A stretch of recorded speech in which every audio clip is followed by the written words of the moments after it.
And people have a right to be safe in their homes. They have a right for their property to be safe, even when part of their home may be torn away.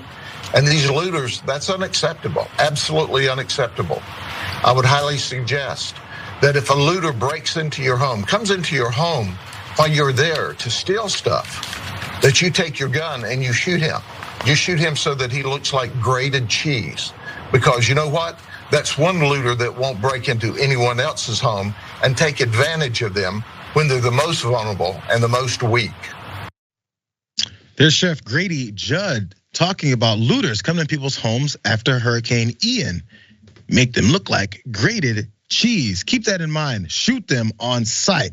If you think they're looters, shoot them. Who cares? When you give people broad authority like this, you have no idea under what circumstances their mindset is in, especially after disaster, and also who they think are looters, which has also, of course, been influenced by society too.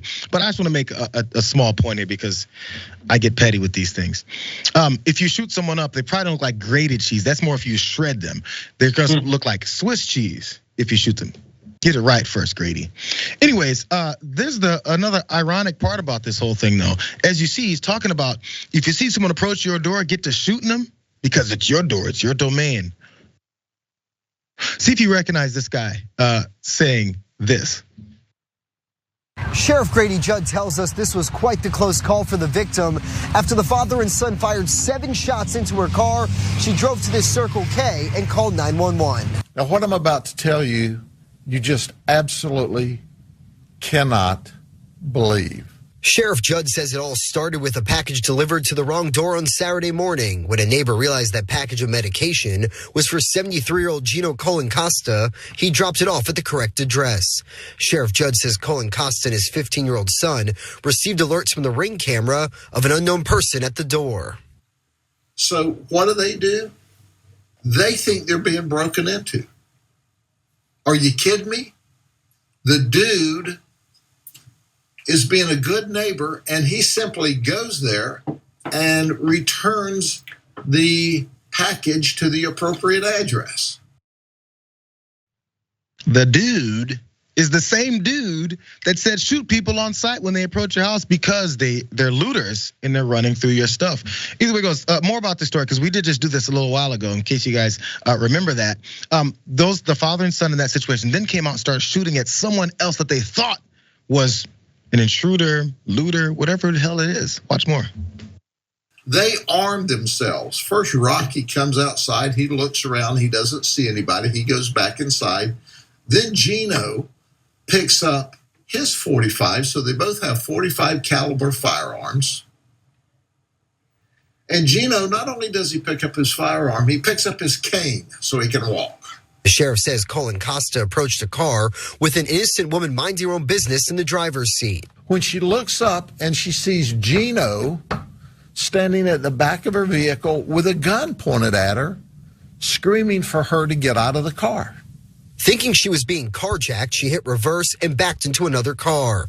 That's when the sheriff says the son fired 5 shots and his father shot twice at the victim's car. During our investigation, we learned that one of the bullets, even though it didn't hit her, went through the baby's car seat in the back and lodged in the driver's seat of the car.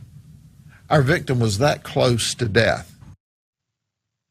Sheriff Judd is very disgusted by this, as he should be. It's a weird thing. He understands the danger of just firing at someone like this. It went through a child's car seat. The dudes were doing this craziness. It's insane. But I'm gonna show you guys how close these two events happened. 5 days before that is when he's talking about Ian, and he said this.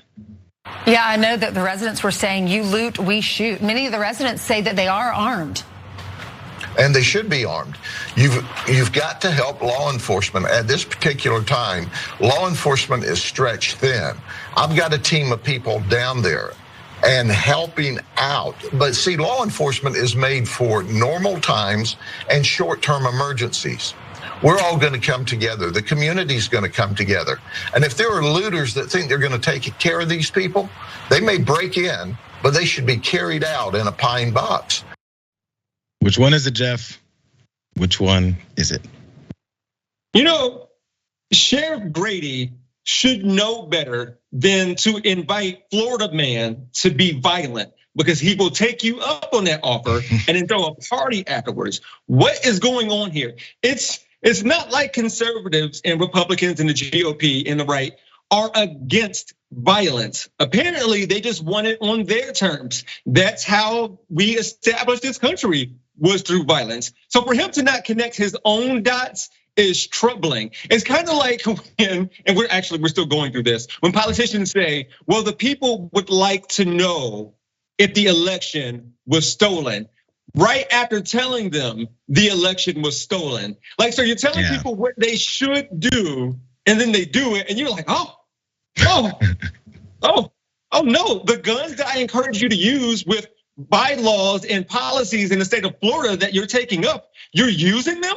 What in the world are y'all doing? I don't understand. Sheriff, please give Florida man a break. He has his own issues. And plenty of them, plenty of those issues. Mostly, and I'm glad you brought that point about mostly because when they tell people many times what it is they should believe and then they believe it and do it, who could have seen it coming? We could have. In fact, we said so right before you said, shut up. You guys just hate Americans and our rights.